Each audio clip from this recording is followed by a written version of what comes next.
సరే ఇక చివరిగా మన చిరంజీవి గారికి పద్మవిభూషణ్ అవార్డు రావడం కేంద్రం ప్రకటించింది. ఎలా ఫీల్ అవుతున్నారు సార్? పద్మవిభూషణ్ అవార్డు రావడానికి ఆయనకి కంగ్రాచులేషన్ చెప్తూ మా తెలుగు కలమ్మ తల్లి ముద్దుబిడ్డ చిరంజీవి గారికి తెలుగు ప్రొడ్యూసర్ కౌన్సిల్ నుంచి ఆయనకి ధన్యవాదాలు తెలియజేస్తూ అవార్డు పక్క ఆయన అర్హుడు.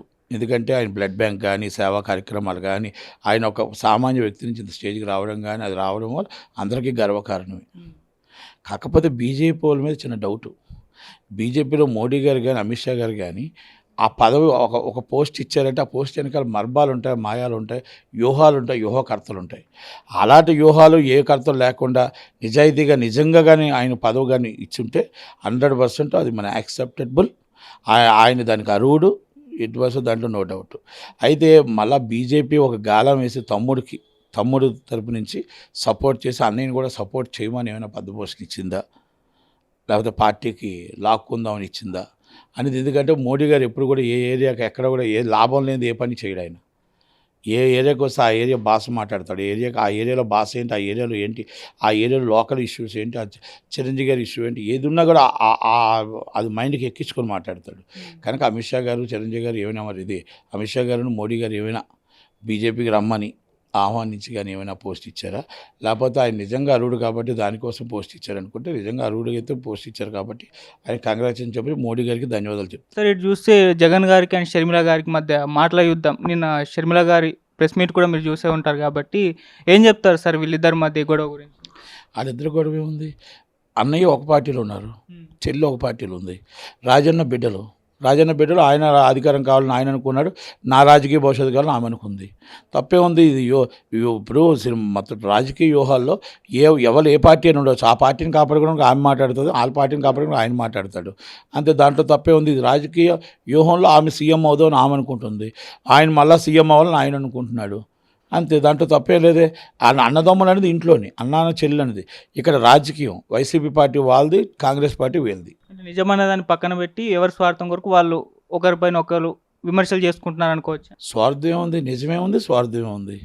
రాజకీయం అంటేనే స్వార్థం, రాజకీయ భవిష్యత్తు అంటేనే స్వార్థం.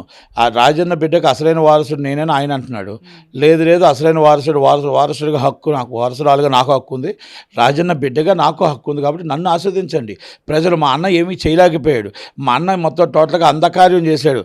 5 సంవత్సరాల రాష్ట్రాన్ని అంధకార్యం చేశాడు. ఈరోజు మొత్తం రాజధాని లేని రాష్ట్రం ఏదైనా ఉంటే ఆంధ్రప్రదేశ్ ఉంది. ఇది జగన్మోహన్ రెడ్డి గారు, రాజశేఖర రెడ్డి గారు పేరు తీసేశారు, పేరు పాడు చేసేసారు. ఆయన అభివృద్ధి కార్యక్రమాలు అన్నీ కూడా మొత్తం నీరు కలిపేశారు. ఈరోజు కరెంట్ లేని అంధకార్యంలో అయిపోయింది. కనుక నాకు ఒక్కసారి ఛాన్స్ ఇవ్వండి, నేను రాజశేఖర రెడ్డి గారి బిడ్డగా రాజశేఖర రెడ్డి గారి పాలన తెస్తానని ఆమె అడుగుతుంది, ప్రజలను అడుగుతుంది. తప్పేం లేదు దాంట్లోని. అంటే సార్ ఫ్యామిలీని విడగొట్టింది కాంగ్రెస్ ప్రభుత్వం కాదు, స్వయాన అన్నగారు వల్లే మా ఫ్యామిలీ విడిపోయింది, దానికి మా అమ్మే సాక్ష్యం అని చెప్పారు. అదొక వ్యాఖ్య చేసింది. మళ్ళీ బాబాయ్ ఎలా చనిపోయారో కూడా తెలుసు అంటే ఇటువంటి వ్యాఖ్యలు చేస్తూ జగన్ గారి పైన అంటే ఎందుకు పూర్తిగా చెప్పకుండా సగం ఇలా చేస్తుంది? రాజకీయానికి టైం ఉంది కదా, రోజుకు ఒక బాణం ఎగరేస్తూ ఉంటారు. తెలిసిన నిజాలన్నీ ఆమె చెప్పడానికి ముందుకు వచ్చింది, చెప్తూనే వస్తుంది. బాబాయ్ ఎలా చనిపోయాడో అందరికీ తెలుసు. కనుక బాబాయ్ కేసు ఈరోజు ఎవరు చంపారో చెప్పలేని పరిస్థితుల్లో ఆంధ్రప్రదేశ్ గవర్నమెంట్, జగన్మోహన్ రెడ్డి గవర్నమెంట్ ఉంది. కనుక ఆమె ఒకటి మాట చెప్పారు.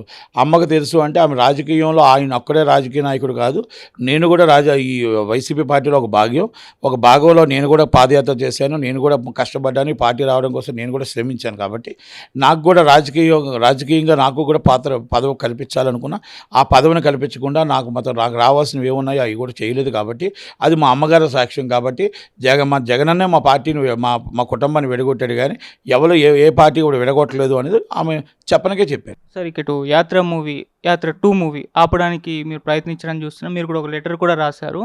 అంటే ఎందుకు, అంటే మీరు మూవీ చూడకుండానే ఈ మూవీని ఆపడానికి ఎందుకు ప్రయత్నిస్తారు? బరాబర్ సినిమా ఆపడానికే ప్రయత్నం చేస్తాం. ఎందుకంటే యాత్ర వేరు, యాత్ర 2లో దారి తప్పింది. యాత్ర 2లో వ్యంగ్యంగా, అసభ్యకరంగా చంద్రబాబు నాయుడు గారు ట్రైలర్లో మనం చూస్తే చంద్రబాబు, సోనియా గాంధీ గారు అందరినీ కూడా మాట్లాడడం జరిగింది. అంటే ఒక సినిమాని అడ్డు పెట్టుకొని ప్రతిపక్షాన్ని తిట్టడానికే పెట్టుకున్నారు. దానికి సెన్సార్ సర్టిఫికేట్ వాళ్ళు ఆమోద ముద్ర వేసి వైసీపీకి సపోర్ట్గా సెన్సార్ సర్టిఫికేట్ ఇచ్చి తిట్టడానికి ఆ ఒక సినిమాను వదలడం అనేది కరెక్ట్ కాదు. మీరు మొత్తం టోటల్గా రాజకీయంగా సినిమాలు ఎన్నైనా తీసుకోండి, ఎదుటి వారి ప్రతిపక్షాన్ని మీరు ఎత్తి చూపండి, అధికార పక్షాన్ని ఎత్తి చూపండి, అంతే తప్ప దాన్ని అసభ్యకరంగా వ్యంగ్యంగా మాట్లాడడం కరెక్ట్ కాదు. అది పలానా వ్యక్తి జరిగినట్టు చూపించడం అనేది ప్రజలను నమ్మిద్దామని చూసిన దాంట్లో మీరు సెన్సార్ చేయడం కూడా కరెక్ట్ కాదు. ఇది ఎలక్షన్ సీజను, ఈ ఎలక్షన్ సీజన్లో ఇవన్నీ కూడా ఉన్నాయి. అలాగే 70 సినిమాలు పెండింగ్ ఉంటుండగా సెన్సార్ ఆఫీసర్కి అంత ఆంతర్యం ఏంటి? ఈ సినిమా అర్జెన్సీగా సెన్సార్ చేయాల్సిన అవసరం ఏంటి? అంతే దాంట్లో ఏంటి మీకు ఇంప్లూయెన్స్ ఉపయోగించిందా, లేకపోతే ఎక్కడైనా మీకు ఏం ఉపయోగపడ్డది? కనుక ఆమె ఆఫీసర్ తప్పు చేశారు కాబట్టి ఆమె సస్పెండ్ చేసి ఎంక్వైరీ కండక్ట్ చేయమని అడిగాం. తప్పేం లేదు కదా దాంట్లో. ఒకవేళ ఆమె కండక్ట్ చేయకపోతే మేము కోర్టు ద్వారా న్యాయ పోరాటం చేస్తాం. అంటే సార్ లోకేష్ గారు ఈ సినిమా పట్ల కోర్టుకు ఎక్కడం అనేది, అంటే గతంలో చూసుకుంటే ఎన్టీ రామారావు గారి పైన కృష్ణ గారు చాలా సినిమాలు తీశారు, అయినా ఆయన చాలా స్పోర్టివ్గా తీసుకున్నారు. ఇప్పుడు ఆయన మనవడు అయి ఉండి ఈ సినిమా పట్ల కోర్టుల చుట్టూ ఎందుకు తిరుగుతున్నారు, ఎందుకు స్పోర్టివ్గా తీసుకోవట్లేదు, సినిమా రిలీజ్ అయ్యాక చూడొచ్చు కదా ఏముందో అని. ఇప్పుడు మాట అండి, ఆ రోజు సోషల్ మీడియా లేదు, ఈరోజు సోషల్ మీడియా ఉంది. ట్రైలర్ వచ్చింది, ట్రైలర్లో మనకు అర్థమైపోతుంది. రెండోది, అప్పుడు స్పోర్టివ్గా తీసుకుంటే కృష్ణ గారు కూడా అసభ్యకరంగా మాట్లాడలేదు, వ్యంగ్యంగా మాట్లాడలేదు. పార్టీకి ఆయన చేసింది ఏంటి? అధికార పార్టీలో ఉన్నాడు ఆయన, ఈయన ప్రతిపక్ష పార్టీలో ఏం చేశాడు, ఏం తప్పు చేశాడు, ఈయన ఏ అభివృద్ధి ఏంది, ఎంత కుట్టుపడిపోయిందో దానికోసం సినిమాలు తీశాడే తప్ప ఈయన మొత్తం టోటల్గా వ్యంగ్యంగా అధికార పార్టీలో ఉండి ఎదుటివాడు తప్పు చేశాడని చెప్పి సినిమా తీసింది ఇదే ఫస్ట్ టైం. కనుక ఆ తప్పులు యాత్ర చూసాం, యాత్రలో ఎవరు అబ్జెక్షన్ చేయలేదు కదా. యాత్ర అనేది ఒక పాదయాత్ర, యాత్ర 2 అనేది ఎదుటి వాళ్ళని టార్గెట్ చేసి తీసిన సినిమా ఇది. కనుక యాత్ర 2 ఆపమని చెప్పడంలో అది లోకేష్ గారు కానీ ఎవరైనా తప్పలేదు. 100% న్యాయ పోరాటం చేస్తాం, ఆపడానికే ప్రయత్నం చేస్తాం.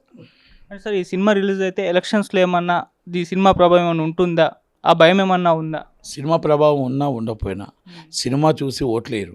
కాకపోతే ఎదుటి వాళ్ళని, ఒక మనిషిని తిట్టాలంటే సినిమా తీసి సినిమాలో లైసెన్స్ తీసుకుని సెన్సార్ సర్టిఫికేట్ తీసుకొని ఆ మనిషిని అడ్డమని తిట్టి దాన్ని యూట్యూబ్లో కట్ చేసి ఆ కట్ మొక్కలన్నీ వేసి ఆ సినిమా మొత్తం టోటల్గా పెట్టడం అనేది కరెక్ట్ కాదు కదా. ఎదుటి వాళ్ళని తిట్టడం అనేది మామూలుగా మీరు తిడుతున్నారు కదా, ఆల్రెడీ తిడుతున్నప్పుడు మళ్ళీ మీరు వచ్చి ఒక సినిమా తీసి సినిమాకు ఒక లైసెన్స్ సెన్సార్ సర్టిఫికేట్ తీసుకొని మొక్కలు కట్ చేసి మీరు యూట్యూబ్లో పెట్టడం అనేది కరెక్ట్ కాదు. కాబట్టి దాని సినిమా సెన్సార్ ఆపమని చెప్తున్నాం, గైడ్లైన్స్ ప్రకారం చేయమని అడుగుతున్నాం. అది అంటే ఎందుకు సార్ బీజేపీ ప్రభుత్వం పైన, అంటే ఎలక్షన్స్ ముందు వాళ్ళు ఏది చేసినా కూడా అది పొలిటికల్ స్టంటే అని అంటున్నారు. అంటే రీసెంట్గా అయోధ్య ప్రాణప్రతిష్ఠ చేసినప్పుడు కూడా పొలిటికల్ స్వలాభం కోసమే చేస్తారు. ఇప్పుడు చిరంజీవి గారికి ఇది అనౌన్స్ చేసినప్పుడు కూడా దీన్ని కూడా పొలిటికల్ వేలో చూస్తున్నారు, ఎందుకంటారు? ఎలక్షన్స్ సీజన్ ఉంది, ఎలక్షన్ సీజన్లో అన్నీ వస్తాయి. అయోధ్య రామయ్య ప్రాణప్రతిష్ఠ దగ్గర స్థలం తప్ప తక్కువ ఇంకా పూర్తవడం నాకు తెలిసి ఇంకో 2 సంవత్సరాలు పడుతుంది.